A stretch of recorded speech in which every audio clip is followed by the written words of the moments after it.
স্বস্তিককে কোর্টে নিয়ে আসায় অগ্নিজিৎ মুখার্জি ঠিক করেছে স্বস্তিককে প্রশ্ন করবে, তার জন্য স্বস্তিককে কাঠগড়ায় তোলা হয়।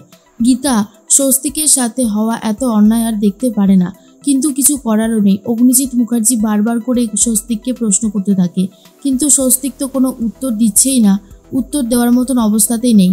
অগ্নিজিৎ মুখার্জি তখন বলে, দেখুন ইওর অনার, দেখুন কিভাবে একজন পেশেন্টকে তুলে নিয়ে এসে এইভাবে অত্যাচার করা হচ্ছে, এটা কি আদৌ ঠিক হচ্ছে ইওর অনার? তখন ইওর অনার অর্ডার দেয় এক্ষুনি স্বস্তিকবাবুকে হসপিটালে ভর্তি করে দিয়ে আসার জন্য।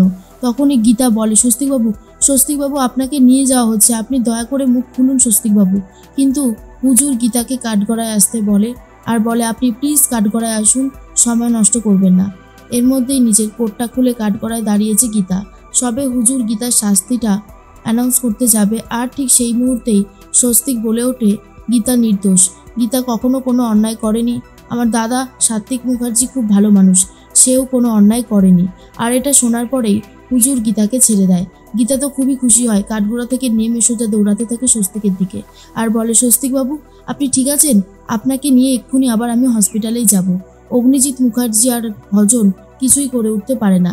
মিডিয়ার লোকজন অগ্নিজিৎ মুখার্জিকে ঘিরে ধরেছে আর বলে, আপনি তাহলে এই কেসটা হেরে গেলেন, এই নিয়ে আপনি দুটো কেস গীতার কাছে হেরেছেন, তাই তো অগ্নিজিৎ মুখার্জি? অগ্নিজিৎ মুখার্জি তখন আর কোনো কথা বলতে পারে না। এদিকে গীতাকে সবাই ঘিরে ধরেছিল। প্রলয় এসে গীতাকে হসপিটালে নিয়ে যাওয়ার ব্যবস্থা করে দেয়।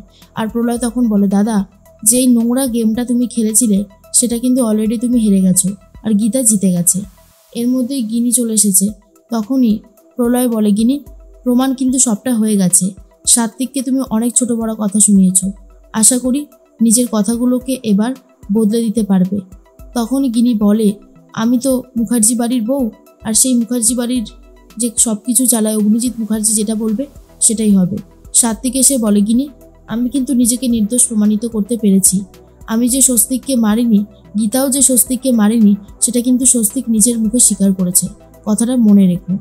এর মধ্যেই গীতা তো স্বস্তিককে নিয়ে চলে গেছে হসপিটালে।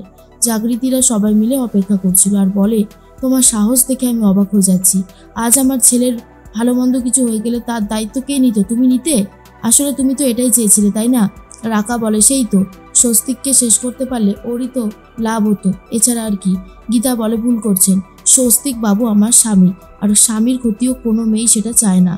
তখন জাগৃতি বলে, থামো, শোনো মুখার্জি বাড়িতে তুমি বউ হয়ে ঢুকতে পারবে না, আমি তোমাকে মেনে নেব না।